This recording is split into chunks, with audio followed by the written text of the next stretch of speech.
생활 속의 통계학 이번 시간에는 멘델 자료의 조작 여부에 대한 통계적 분석을 시도해 보겠습니다. 이번 시간의 학습 목표는 무엇보다도 먼저 이러한 멘델 자료의 조작 여부를 밝히기 위해서는 통계학의 기본 원리에 대한 숙지가 완전히 되어 있어야 됩니다. 통계학의 기본 원리는 여러분 늘 얘기하는 것처럼 표본 추출 과정이 공평하면 모집단의 특성을 표본이 잘 닿는다 하는 것이었죠. 그 다음 이 통계학의 기본 원리를 죄를 잘 밝혀주는 그 통계량이 바로 피어슨, 아버지 피어슨입니다. 칼 피어슨의 카이제곱 통계량입니다. 상당히 역사가 오래된 통계량이고 아직도 쓸모가 많으니까 여러분 이 통계량의 정체에 대해서 잘 파악을 해두도록 하시고, 그다음에 실제 멘델 자료를 분석한 것은 피셔입니다. 참 많이 등장하죠. 이 피셔의 논문에서 어떻게 피셔가 이 카이제곱 통계량을 이용해서 멘델 자료가 조작됐을 가능성이 있다는 것을 밝혔는지 그 과정을 여러분들이 확실하게 익혀둘 필요가 있습니다. 이번 하겠습니다. 통계학의 기본 원리, 자 우리 잘 알고 있습니다. 1997년도 대선 가장 이게 잘 돼 있었기 때문에 자, 이 어느 게 어느 건지 구별이 안 될 정도입니다. 자, 이것이 제 기억으로는 이게 예측이고 이것이 그 실제 선거 결과였습니다. 그래서 숫자 자체가 여기 여기 나와 있죠. 이게 DJ입니다. DJ. 근데 워낙 요거 가지고 구별이 안 되겠군요. 자, 이렇게 DJ 그 다음에 회창에서 HC인데 38.9%, 여기 DJ 39.9%, 그 다음에 여기 뭐 좀 형편없는 이게 19.7%. 글자 잘 보이죠? 보이죠? 아싸라싸하게 보일 겁니다. 여기 이제 DJ 이렇게 회창이라는 건 HC라고 생각이 좀 어색해 보입니다. 근데 그 결과가 너무너무 많이 닮았다 하는 거. 여기 40.3%, 여기 38.7%. 이건 뭐 좀 굳이 볼 필요 없겠죠. 그래서 모집단이 무려 유권자 3,200만 중에서 투표율이 81%였기 때문에 2,500만 가까이 되는 유권자 규모입니다. 이게 바로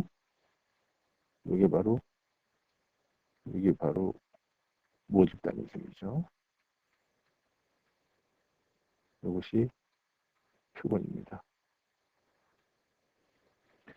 우리가 알고자 하는 모집단의 특성은 여기서 후보별 지지율이라는데 2,500명 내외의 아주 작은 표본만 가지고서 이렇게 함께 맞출 수 있다. 이렇게 함께 맞출 수 있다는 것이 바로 통계학의 기본 원리에 바탕을 두고 있는 것이죠. 표본 추출 과정이 이 과정은 당연히 이렇게 나오는 과정은 공평하게 이루어지면 확률적 추출 방법을 이용해서 공평하게만 하면은 이렇게 잘 담는다는 것을 알아두시고, 이 이해는 우리가 여러 군데 찾아볼 수가 있습니다만 소크 예방주사 임상시험에서 랜덤화 과정이라는 것이 또한 그 이해가 될 수가 있습니다. 그리고 공평하게 어린이들을 부모 동의 받은 어린이들을 부모 동의를 득한 애들을 예방주사를 맞힐 거냐 플라시보인 생리식염수를 맞을 것이냐를 우리가 마음대로 정한 게 아니라 소위 랜덤화 과정, 동전 던지기와 같은 2분의 1 대 2분의 1의 확률로 어느 누구도 어디 들어갈지 모를 그런 상황으로 애들을 몰아넣습니다. 그래서 모집단은 소크 백신이 2분의 1이라고 쓰인 뭐 여러분들 딱지라고 생각해도 좋고 표라고 생각해도 좋습니다. 생리식염수라고 쓰인 표가 2분의 1 이렇게 들어있는 데서 40만에 복원 추출한 겁니다. 복원 추출한 건 여기서 계속 반복해서 추출했다는 그런 의미입니다. 그렇게 해서 나온 표를 가지고 애들이 어떤 애는 소크 백신 받고 어떤 애들은 생리식염수 맞는데 모르는 거죠. 모집단의 특성은 바로 이 대조군과 치료군, 비율이 반반이 되는 것. 요게 바로 모집단의 특성입니다. 서로 같다는 거. 같다고 보셔야 되겠죠. 그럼 실제로 이 표본에서 이 40만 1,794명을 뽑았을 때, 공평하게 뽑았을 때 비슷하게 갈라지는가? 실제로 관찰한 것은 20만 1229명, 20만 745명입니다. 2라고 제가 여기다 쓴 것은, 이 5라고 쓴 것은 관찰, observed고, 2라고 쓴 것은 기대하는가, 모델로부터 기대되는 expected에서 첫 글자를 딴 겁니다. 그러니까 요 20만 987이라는 것은 바로 40만 1794를 반으로 나눈 거니까, 공평하게 반으로 나눈 값이 바로 이 20만 987. 자, 거의 비슷하죠? 이 기대값이나 관찰값이 거의 비슷하다는 걸 알 수 있습니다. 이게 바로 통계학의 기본 원리가 잘 적용된 사례가 되겠습니다. 그럼 그 차이는 어떻게 우리가 나타나느냐? 표준 오차입니다. 스탠더드 에러, 영어로는. 그래서 보통 우리가 줄여서 쓸 때는 SE 이렇게 요약을 합니다. 표준 편차는 SD라고 많이 쓰죠. SD는 모집단에 관련된 양, 스탠더드 에러는 요 표본에 관련된 양입니다. 표본이 있어야 스탠더드 에러를 논합니다. 자, 대표값, 산술평균, 표준편차의 의미를 한번 다시 되새겨보면 여러분들 이것은 숫자를 이용한 자료 요약에서 여러분들한테 얘기했던 것입니다. 표본 하나의 값은 이게 대표값이란 거죠. 이게 바로 이게 대표값이란 뜻입니다. 그것은 바로 모집단의 평균으로 대표를 하고 그 다음에 모집단의 표준편차, 그때 오차의 크기가 된다. 표본 하나의 값과의 오차의 크기가 된다. 이게 바로 뭐였죠? 이 편차의 크기를 루트 민 스퀘어를 잡았을 때입니다. 요거죠. 이렇게 잡았을 때. 빼기 C의 제곱 나누기 N 이렇게 했을 때를 얘기하는 거죠. 루트 민 평균 그 다음에 제곱. 그럼 이것에 대해서 우리가 한번 그 표본 하나는 그런데 두 개, 세 개, N개면 어떻게 되겠는가? 그러니까 표본의 합입니다. N개의 합. 그러니까 그 표본의 크기가 보통 뭐 N이라고 하면 N, 스몰 N이라고 하면 스몰 N이라고 하는 그 표본의 합은 자, 요거 평균, 요걸 그대로 다 합해주면 되겠죠. 표본의 크기만큼 평균의 모집단에다 곱해준 다음에 우리 생각에 이 오차는 그럼 어떻게 되느냐? 오차에 대한 것이 바로 이 루트 n으로 간다는 것이 이게 대세 법칙입니다. 루트 n 배 여전히 표준 편차 모집단의 표준 편차. 그럼 표본 평균이란 것은 표본의 평균이란 것은 바로 이 표본의 합을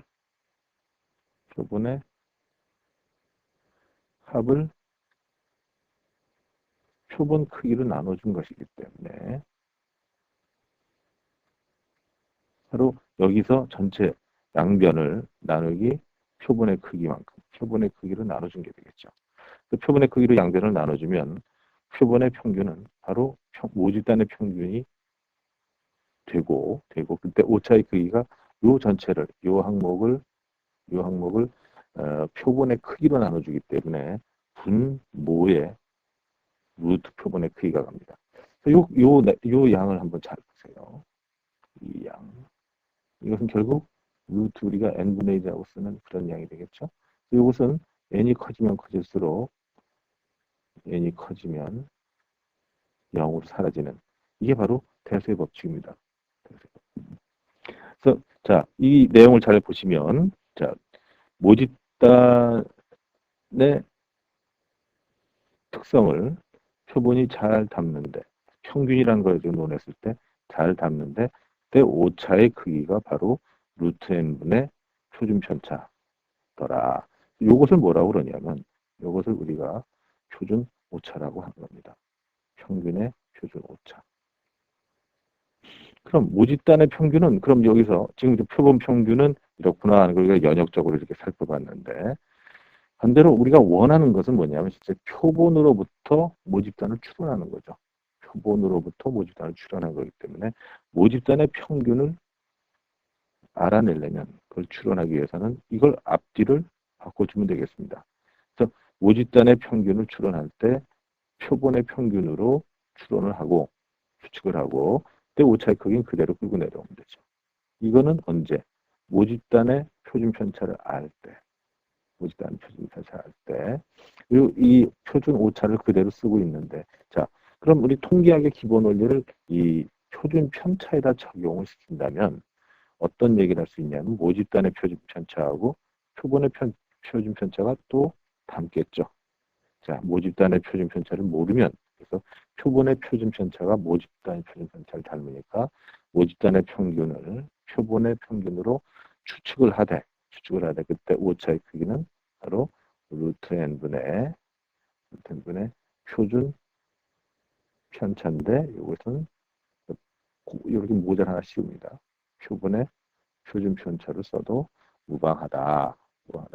이것이 바로 표준 오차의 추정량이 되겠습니다.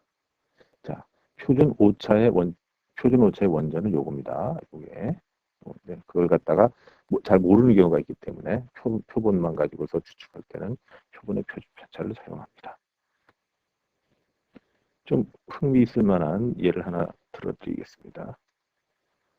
이 매칭 문제 제가 이렇게 써놨는데 이게 짝짓기 문제입니다.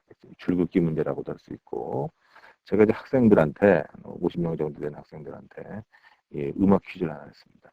음악 퀴즈. 애들이 알만한 게 아닙니다. 이게 저희 세대 때 노래와 가수이기 때문에 물론 이제 그 퀴즈 내용은 그 학생들로 하여금 그 가수 어느 가수가 어느 노래를 불렀느냐 이걸 맞추라는 얘기인데 애들 맞출 수가 없어요. 이게 다 그 랜덤하게 고를 수밖에 없습니다. 그랬을 때 실제로 애들이 몇 개나 맞출 수 있고 그 분포는 어떻게 되겠느냐. 자, 이건 제가 두 가지 목적이 있어서 이 자료를 골랐습니다. 굉장히 그 값들이 그 소위 모수, 이 평균과 표준 편차가 간단한 값으로 나오고 그 다음에 이것이 그대로 카이제곱 통계량 문제로 그대로 확장이 되기 때문에 이 예를 골랐습니다. 확률에서 아주 잘 나오는 데이터예요.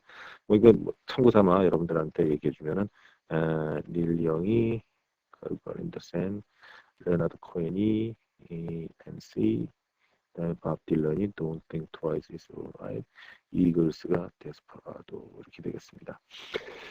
그래서 학생들한테 테스트에서 나온 결과를 보면 우선 이 줄긋기 답을 제대로 맞출 수 있는 경우를 생각해 보세요. 하나도 못 맞히는 아주 정말 불운한 사람도 있을 겁니다. 한 개 맞출 수도 있고 두 개 맞출 수도 있죠. 세 개 맞히는 사람은 좀 곤란한 사람입니다. 세 개를 다 맞췄다 싶으면 나머지 하나는 그냥 그으면 되는데 가끔 그렇게 행동을 아주 굉장히 정직한 애들이 있습니다. 골치 아플 정도로. 그렇게 해서 세 개 맞히는 경우가 없기 때문에 무조건 네 번째 맞췄다고 저희가 봐준다면은 0, 1, 2, 4 이렇게 네 가지 경우가 나오고 약간의 확률 계산을 해주면은 하나도 못 맞출 확률은 제가 분모를 제가 24로 통일했습니다. 24분의 9. 하나 맞출 확률은 24분의 8. 두 개 맞출 확률은 24분의 6. 네 개 다 맞출 확률은 당연히 좀 낮으니까 24분의 1. 이게 아주 분포 자체도 굉장히 꼬리가 긴 그런 모양입니다. 그럼 문제는 여기서 이런 모집단 이렇게 하나도 못 맞추는 게 24분의 9 정도 되고 하나 맞추는 게 24분의 8, 둘 맞추는 게 24분의 6, 넷 맞추는 게 24분의 1 정도로 분포되어 있는 이런 모집단에서 50명을 랜덤하게 뽑았을 때 내내 보면 여기서는 어차피 이렇게 아주 굉장히 표가 많다고 생각하셔도 좋고 다시 뽑았던 걸 도로 집어넣는다고 생각해도 좋습니다. 이렇게 했을 때 이런 모집단의 평균과 표준 편차는 과연 어떻게 되느냐. 제가 이제 쓰기 편하게 스탠더드 디비에이션을 줄여서 표준 편차를 줄여서 SD 이렇게 표현했습니다. 양해하시고요. 자, 간단하게 평균 한번 계산해 보죠. 0이 나올 가능성이 24분의 9. 1이 나올 가능성이 24분의 8. 2가 나올 가능성이 퍼센티라고 생각해도 좋고요. 24분의 6, 100분의 6, 저 비율이라고 생각해도 좋고요. 4가 나올 가능성이 24분의 1이더라. 24분의 1로 다 통일해주면요. 통분위 말을 좀 잘 써야 되겠다. 24분의 맨 처음 그 0은 그대로 여러분 고민 안 해도 되고 1이 24분의 8이니까 8 더하기 6이 12 더하기 4 이렇게 되죠. 뭡니까? 바로 1입니다. 평균은 1이고 표준 편차 여러분들 구하려면 또 이런 식으로 작업해 줘야 되죠. 뭐냐면은 그 표준 편차라는 게 바로 이런 겁니다. 자, 그 실제 관찰치가 0일 때 대표값 평균과의 편차를 제곱해서 평균을 내는 거니까 편차가 이렇게 1이 나올 마이너스 1이 나올 경우가 24분의 9만큼. 그다음에 실제 관찰값이 1일 때 평균 1과의 편차는 물론 0입니다. 0입니다. 이게 일단 다 교육 목적상 다 기록을 하겠습니다. 그 경우가 24분의 8만큼. 실제 관찰치가 2일 때 편차는 2 빼기 1이고 그걸 제곱하는 경우가 24분의 6만큼. 그 다음에 이제 끝으로 실제 관찰치가 4일 때 편차의 제곱은 24분의 1만큼 나오더라. 이것이 괄호 안에 이제 루트 안에 들어간 내용인데 요거 여러분들 계산해 보시면 자 여기 1이니까 24분의 9죠. 요건 0이고 무시하셔도 되고 요건 이제 없어져도 되고 그 다음에 요건 1인데 24분이니까 9하고 6 합하시면 15죠. 15. 요거는 4 빼기니까 3인데 3, 3은 9 제곱하니까 9 15 더하기 9는 또 24입니다. 이게 아주 기가 막힌 거예요. 그래서 이런 모집단은 이 모집단의 평균과 표준 편차는 다 1이더라. 이 계산하기가 아주 얼마나 편합니까? 그럼 평균적으로 이제 제가 그래서 이 실제 데이터를 한번 들어가 보면은 하나도 못 맞힌 애들이 22명 있었고 하나 맞힌 애가 12명, 2개 맞힌 애가 15명, 하나 맞힌 애, 4개 다 맞힌 애가 1명은 있었습니다. 그러면은 지금 이 확률하고 이제 50명이라는 조건을 여기서 활용을 하면 50명 중에서는 몇 명 정도로 나올 게 기대가 되느냐? 50 곱하기 24분의 9 한 게 18.7입니다. 그 다음에 50 곱하기 24분의 8 한 것이 16.7. 50 곱하기 24분의 6 한 것이 12.5. 50 곱하기 24분의 1 한 것이 2.1입니다. 그럼 실제 그 관찰한 값하고 기대한 값하고의 차이는 어떻게 나타나느냐? 그걸 우리가 5 빼기 2라고 이제 해놨습니다. 그래서 이 차이죠. 이 차이를 계산해 보니까 3.3, 마이너스 4.7, 2.5, 마이너스 1.1. 자, 여러분 주의하실 것은 요 5를 다 합하면은 50명이 돼야 되죠. 그리고 2도 다 합하면 50명이 돼야 됩니다. 그럼 이거 뺐으니까 5 빼기 2를 다 더하면 0이 되죠. 실제로 우리가 이 칸은 4개가 있는데 요 4개의 칸은 다 합하면 50, 50 또는 0이 돼야 한다는 이런 제약 조건이 하나 붙습니다. 그걸 갖다 우리가 뭐라고 부르냐면은 자유도라 이렇게 부릅니다. DF, Degrees of Freedom. 자유도가 칸은 4개가 있지만 실제로 자유롭게 값을 가질 수 있는 건 3개밖에 없다는 의미에서 자유도라고 부릅니다. 우선 평균적으로 몇 개 맞춘 겁니까? 평균적으로. 그럼 지금 여기 나와 있는 것처럼 0이 22, 그 다음에 하나가 21명, 12명, 그 다음에 둘이 15명, 넷이 1명 이렇게 되죠. 그래서 전체 맞춘 개수는 얼마예요? 0은 또 고민하지 마시고 12, 30, 42에다가 46인가요? 46입니다. 그러니까 50명으로 나눠주면은 맞춤 개수는 평균적으로 0.92 이렇게 되겠죠. 자, 우리 통계학의 기본 원리를 한번 생각해 보십시다. 이게 평균에 대해서입니다. 평균에 대해서. 모집단이 평균이 1이고 표준 편차가 1이니까 그 통계학의 기본 원리를 여기다 그 표본의 평균에다가 적용시켜 보면은 모집단의 평균으로 예측을 할 수 있고요. 그 다음에 모집단의 표준 편차를 루트 표본의 크기로 나눠주게 되겠죠. 루트 50 여러분 고민하지 말고 그냥 7이라고 생각하시면 됩니다. 77이라 짓고. 그래서 이게 대략 이제 값이 이제 튀어나올 수가 있게 되는데 7분의 1은 뭐 이제 공간이 별로 없습니다만 7분의 1은 대략 뭐 고민하지 말고 0.14입니다. 0.14라고 계산하시면 됩니다. 그래서 결국 맞힌 개수는 맞힌 개수 평균은 대략 1 플러스 마이너스 0.14라는 범위 안에 들어가지 않겠느냐. 0.9이라는 건 아주 잘 들어갑니다. 이게 통계학의 위력입니다. 거의 우리가 이론적으로 예측했던 값이 이 범위 안에 들어간다는 거. 그걸 통계학의 기본을 잘 적용된 사례라고 기억하시면 될 것 같습니다.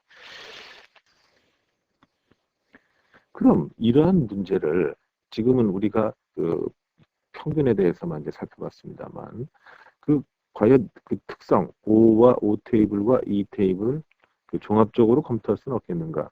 이게 바로 피어슨의 goodness of fit. 이거 보통 우리가 적합도라고 번역을 합니다. 적합도 테스트, 적합도 검증에서 이런 걸 합니다. 자, 이 K 피어슨 1900년 이게 1900년에 발표된 논문이었기 때문에 20세기의 위대한 과학적 성과로 분류가 됩니다. 아슬아슬하죠? 50대. 제일 먼저 튀어나오고. 그리고 실제로 이 통계학적 기법 중에서 뭐 바이오를 하는 사람이건 어떤 사람이건 가장 많이 쓰이는 테크닉이 바로 그 적합도 검증이기 때문에 이건 꼭 좀 알고 넘어가야 될 것 같습니다. 그 1900년도 논문이 바로 이렇게 제목이 깁니다. 그러나 이 제목을 여러분들이 잘 기억해둬야 됩니다. On the criteria. 이게 그 통계량입니다. A given system of deviation. 자, 우리가 관찰한 deviation이 편차가 probable 그 기대한 데서부터 the case of correlated system of variables is such that it can be reasonably supposed to have origin from random sampling. 이게 중요한 용어는 요겁니다. 과연 우리가 관찰 아까 같으면은 0, 1, 2, 4라는 결과가 나올 수 있는 것들이 정말 이 랜덤 공평한 결과로 나왔다고 볼 수 있겠느냐. O 테이블을 이 테이블이 항상 O 컬럼과 O 열과 E 열이 항상 차이가 나게 마련인데 차이가 안 나면 이게 수상한 겁니다. 차이가 안 나면 수상하기 때문에 그 수상한 걸 뒤져보니까 바로 이 멘델의 자료가 튀어나온 거였었거든요. 그 피어슨의 이 소위 카이 제곱 통계량, 우리가 X자 비슷하게 생긴 걸 쓰는데 피어슨의 카이 제곱 통계량은 이 관찰된 개수, 우리가 아까 O라고 놨던 겁니다. 그 다음에 모델로부터 요 프로버블 확률 모델로부터 기대되는 개수의 차이. 아까 우리가 맨 끝에 컬럼에 놨던 거죠. 5 빼기 2의 제곱을 기대되는 개수 2로 나눠서. 그러니까 이거 식으로 보통 이렇게 많이 씁니다. 5 빼기 2의 제곱 나누기 2. 이걸 각 경우에, 각 셀마다 다 계산할 수 있죠. 그래서 그리고 나서 합한 것을 쓰되, 아까 말씀드린 대로 자유도는 이 전체 범주가 몇 개 있느냐에서 하나를 뺀 겁니다. 다 합하면 항상 이 차이들은 합하면 0이 돼야 되고, 각각의 관찰 도수들은 또 합하면 전체 도수가 돼야 되기 때문에. 그런데 그때 이렇게 구한 이 카이 제곱 통계량은 대략 가지고 우리가 어떻게 판단할 거냐? 확률 분포표를 가지고 카이 제곱 분포표를 가지고 확인하는 방법도 있습니다만, 대략은 그 카이 제곱 통계량의 경우 이것의 기대값이, 그러니까 평균이, 모평균이 그 자유도 그대로고 표준 편차가 루트 2배의 자유도입니다. 이게 아주 간단한 룰이니까 이걸 기억해 두시는 게 훨씬 편할 거예요. 그럼 아까 바로 전에 나왔었던 그 매칭 문제에서는 자유도가 전체 0, 1, 2, 4 4개니까 4개 상계를 뺀 4개를 상계를 뺀 3이고 카이제곱 값은 그 표를 다시 한번 잘 살펴보시면 이 앞에 있는 게 다 5들입니다.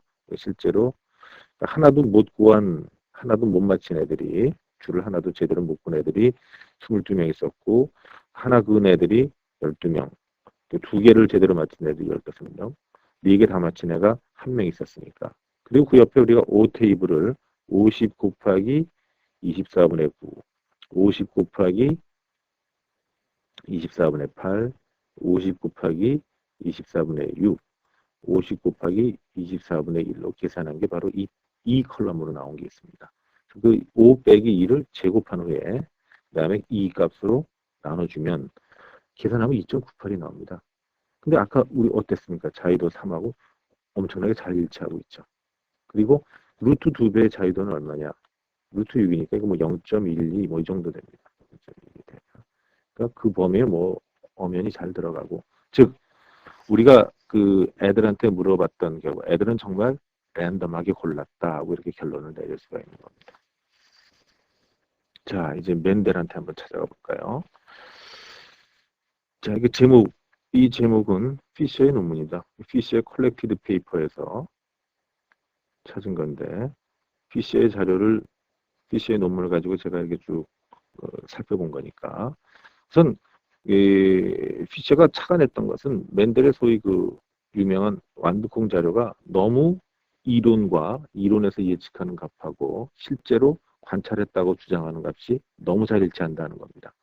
자, 두 가지 형질, A 형질과 B 형질이 있고, A 형질과 B 형질이 있고, 그다음에 스몰 b라는 그 B가 우성, 대문자 B가 우성, 스몰 b가 열성, 대문자 A가 우성, 소문자 A가 열성인 이런 두 가지 형질에 대해서 관찰하고, 이게 뭐냐면 하나는 매끄러운 거고 A가 매끄러운 거, B가 쭈글쭈글한 거. B가 색깔, 하나는 매끄러운 여부. 그다음 매끄러운 것이 우성이고 쭈글쭈글한 게 열성. 그다음에 노란색이 우성, 그다음에 초록색이 열성. 그런 식으로 나눠진 겁니다. 실제로 우리가 관찰할 수 있는 건 이거죠. 형질로 나타나는 거, 발현된 것만. 그래서 이 구별을 해보면은 이 매끄럽고 노란색으로 분류될 수 있는 것들이 요겁니다. 그래서 요 값들이 여기 5테이블에 제일 먼저에 나온 거고, 더 해보세요. 38, 60, 98. 98에다 65 더하면 너무 많다. 98에 65, 163. 163에다 138 더하면은 300일 맞군요. 자, 그 다음에 A 이게 매끄럽고 초록색에 해당해야 되는 것이 바로 요 컬럼, 요 둘이 되겠죠. 더해주면 102. 그 다음에 쭈글쭈글 노란색에 해당하는 것이 쭈글쭈글 노란색이 요 둘이 되겠습니다. 요거 표시 하나 잘못됐군요. 예, 요거 굳이 쳤어야 되는데 요거 스몰 bb입니다. 스몰 bb. 그래서 그 경우가 30명, 아주 최고 열성인 경우죠. 이렇게 됩니다. 이렇게 요 둘을 한 것이 여기, 요 둘이 여기. 근데 우리 맨델의 모형은 뭐였냐면은 9대 3대 3대 1이거든요. 이게 16분의 9에서 9대 3대 3대 1. 그러니까 16분의 9, 16분의 3, 16분의 3, 16분의 1. 이게 맨델의 모델입니다. 맨델이 예측한 모델. 그래서 전체 이게 또 전체 기회가 이제 529개. 한번 저 걱정되는데 한번 확인해 보세요. 맞는지. 9 맞고 2 맞고 5 맞네요. 529개. 여기서도 529. 그러니까 첫 번째 298이라는 것은 529 곱하기 16분의 9 한 것입니다. 그게 298. 그 다음에 529 곱하기 16분의 3 한 것이 99, 99. 그 다음에 529 곱하기 16분의 1 한 것이 33이더라.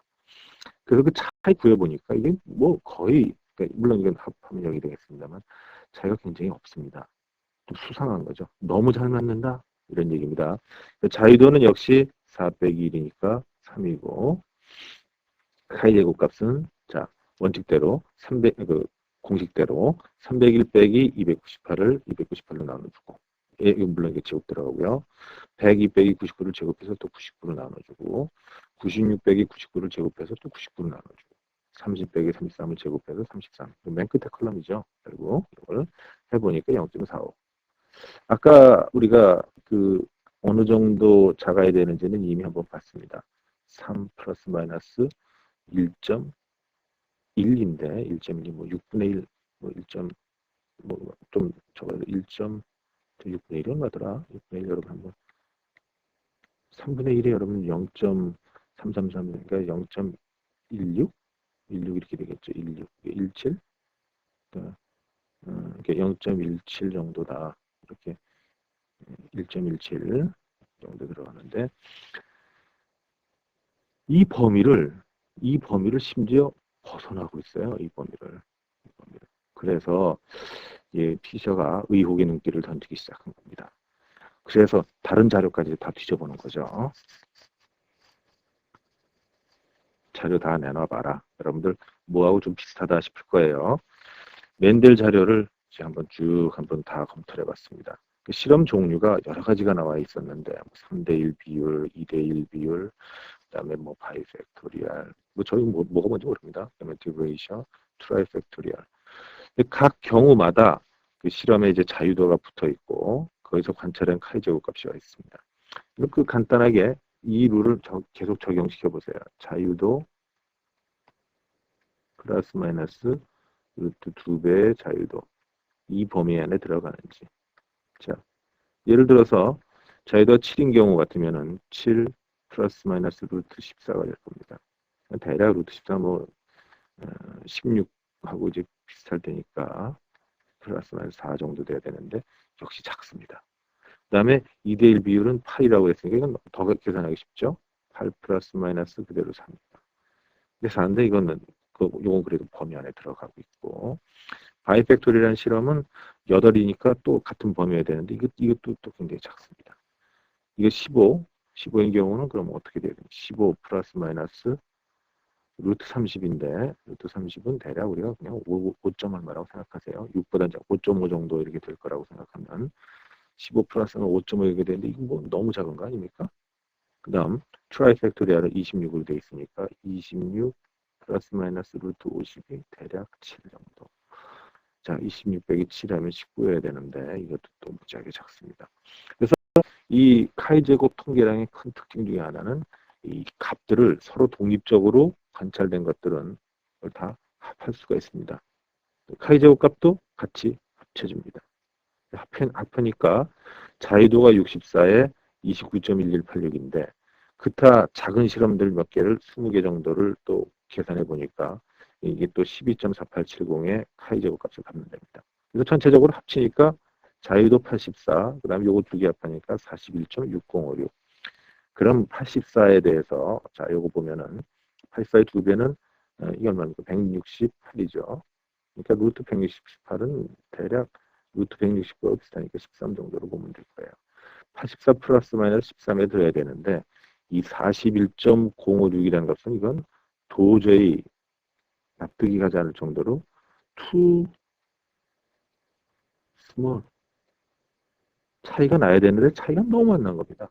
차이가 어느 정도는 나줘야 되는데 그래서 피셔가 여기다가 말을 달기를 어떤 설명을 해도 그 만족스럽지는 않겠지만 한 가능성으로 볼 수 있는 것이 멘델 자신이 자뭐 some assistant who knew what was expected 뭐가 나올지 너무나 잘 알고 있는 교수한테 속은 게 아닐까.